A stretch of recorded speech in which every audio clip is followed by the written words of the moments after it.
How's it going? This is Adam Savage for Tested. I'm on the floor at New York Comic Con 2016. I am talking to comic book artist, author, and master letterer and font master. Yeah, sure. Chris Eliopoulos, author of such books as I Am George Washington, I Am Jim Henson, I Am Jane Goodall. So you know his heart's in the right place when it comes to science. Chris, talk to me about your origins as a comic book artist. Let's start there. I actually got an internship at Marvel when I was a kid. I always loved to draw. They hired me right out of college, so I didn't go to my graduation, I went to Marvel. I worked for them for 2 years on staff where I learned how to letter comics by hand. So we were doing it with like Croquill pen and ink and paper. And about 5 years after that, I was freelance. I actually went digital. We took everything digital. Computers actually caught up, and I created a bunch of fonts based on my hand lettering. Okay, hold on. I'm going to stop right there. That was a lot in one sentence. Yeah, no, and so I want to start with the people know when they read comic books, there are inkers, the pencils, inkers, letterers.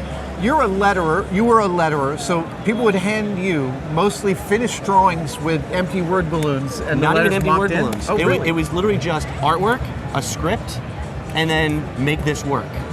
So you had the job to figure out where the word balloons would go? Yeah. And how to big fit they'd be? Right. Sound effects, where they get placed, how it looks. Those are all super narratively important decisions to make. Yeah, you're almost a storyteller on yourself trying to lead an eye across the page so that they know how to follow the panels, because a lot of people don't know how to do that.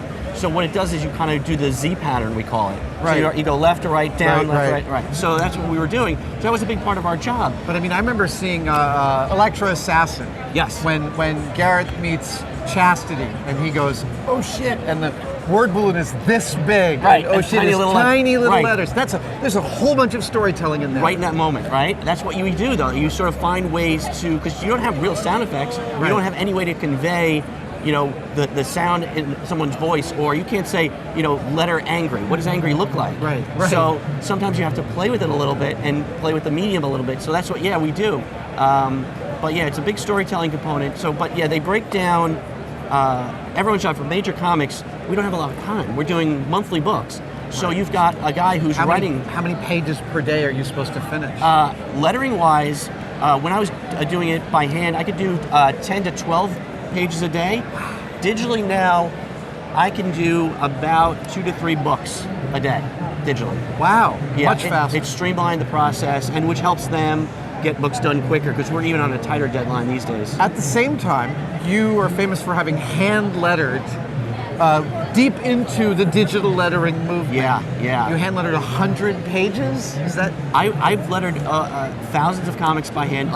So if you go to the Marvel database, they have listings of all the credits. There are only 2 people that have reached the maximum of 5,000 credits, Stan Lee and me. No way. And I don't get any cameos in the movies, but it's a pretty cool thing. Yeah. So I've done thousands of pages by hand, and I think you learn the art first, right? And now I can take it digitally and apply those lessons to the digital realm. But what do you get what is the audience getting out of you doing it by hand that they might not get if someone's doing it digitally? There's something artistically organic about doing it by hand. There's something about the letter on the page that's inconsistent, but it's natural. We like outside, we like nature. When we see a building, it doesn't look aesthetically pleasing all the time because it is so rigid, but yet a hand-lettered book, it just flows with the artwork. You get the feeling. Sometimes the artist just going with the flow of an artist and matching what they're doing. So you might be making a kerning decision subconsciously. Correct. In how you write out a word, and that's helping to sell where the character is, where the story is. Right. You're helping being a storyteller. Digitally now, you don't have that many tools in your basket. You have a set font that you can't do much with. We try to. Right. I definitely try to do new things, but there's just something for me, maybe I'm old school, but there's something about organic lettering on a page that brings the artwork out. Well now, and you're no Luddite, you have designed 200 fonts? At least. Yeah, I've created, it originally started, I would hand letter out on a board, scan it in. Right. We use a program called Fontographer now, it's Font Lab. Yeah. And I created and fixed the kerning and fixed the sizing and the spacing. And so now what I'm able to do is I hand it to guys who work for me. Yeah. They can letter a book in a day or an hour or 2 hours, and say they're sick one day. I've got my next guy lined up and it matches consistently. And you can pull up that font. And so have you designed those fonts to hopefully wheel in that slight amount of randomness or creative It's decision funny, making? you know, the younger kids now, they're coming up. So now I've been in the business so long, my editors weren't even born when I started, which is really depressing. Yep. And I tell them I've done hand lettering, and they, what do you mean by hand? So I try to create fonts that were digitally quirky. Uh-huh. They were like, no, we want consistency now. So it's more of a typesetting tool as opposed to that organic feel that you want in the comic. Do you get the creative freedom personally to adjust a little bit more because of your eminence within the field? You know, it's not eminence, but I think I know a little bit, and I've done it so long that Yeah. and sometimes guys don't understand why I'm doing things, and they ask me, why did you do it that way? And it's like, because it's right. It feels right, you know it's right. And they go, it does look right, but why? And I don't know at this point. It's so that's- organic in That's the head. the other. That's the universal. That's know. where it traipses into art. And that's what's scary these days is the people coming up, even when they're drawing digitally, they don't have that basis. Like, 'cause a Right. lot of people are drawing digitally now, and they don't have the basics in the art. They use the shortcuts, and it shows. Well, so what could an aspiring artist who has digital tools and not a lot of drawing skill, would you have advice for them for being able to train? Because I learned graphic design here in New York just before computers. I was As did I. doing blue lines and ordering my type. Yeah, typesetting, letraset. $5 Yeah, an yeah, yeah, inch, and yeah. I was a type specker. That was Okay, my right. yeah, we used to have those. And it's such an invaluable experience that sort of holding the page away, does it flow, is the thing. Right. What advice can you give to an aspiring digital artist? I tell them draw every day, and don't draw the same thing every day. Draw the things you don't want to draw. You know, a lot about drawing is figuring out the way things look when you're not aware of it. Right. So you learn that by consistency, and you get consistency by doing it over and over and over again. A lot of guys just want the shortcut. It's like, let me take a photograph, bring it into, like, I use Clip Studio Paint, which is a digital program. I use a Cintiq, so I've got a 27-inch monitor, but I still draw the way I did 30 years ago, which is I pencil it in, I ink it in. The tools are better, and I'm able to use it, but I still have those basic tools of the work. Right, The right. work.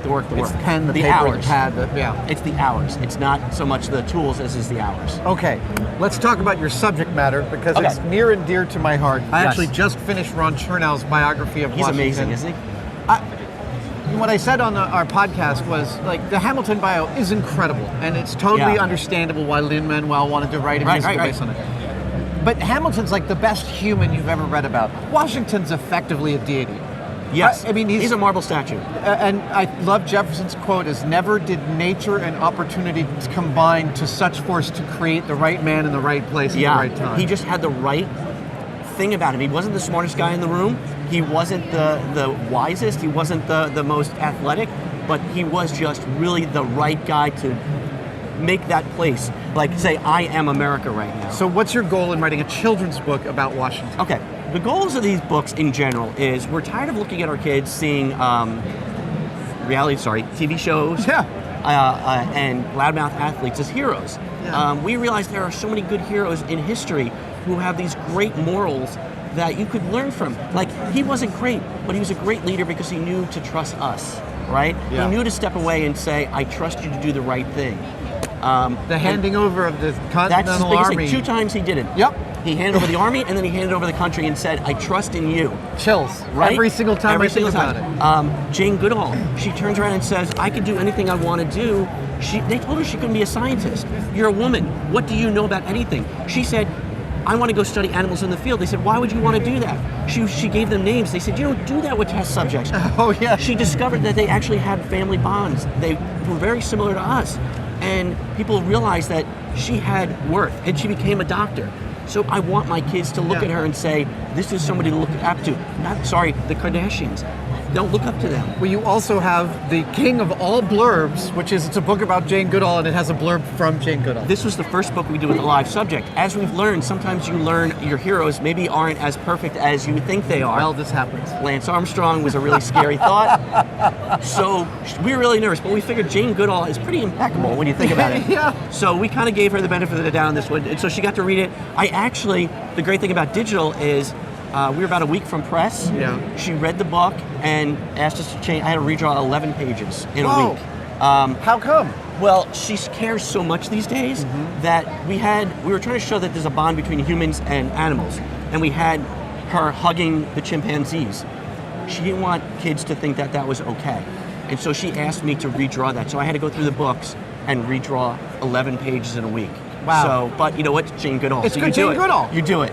And the next one up is one of my personal heroes is Jim Henson. Okay, so that's, yeah. I figure one of yours as oh, well. Are you kidding? I this grew is up my with childhood. This. My father was actually one of the first animators on Sesame Street. Get out. Yeah. I was actually on Sesame Street when I was a 10-year-old. No! And I saw Snuffleupagus hanging from the rafters, and I wanted to know if I was the only one imagining it. Is that? Are you guys seeing this? Yes, everybody else got this.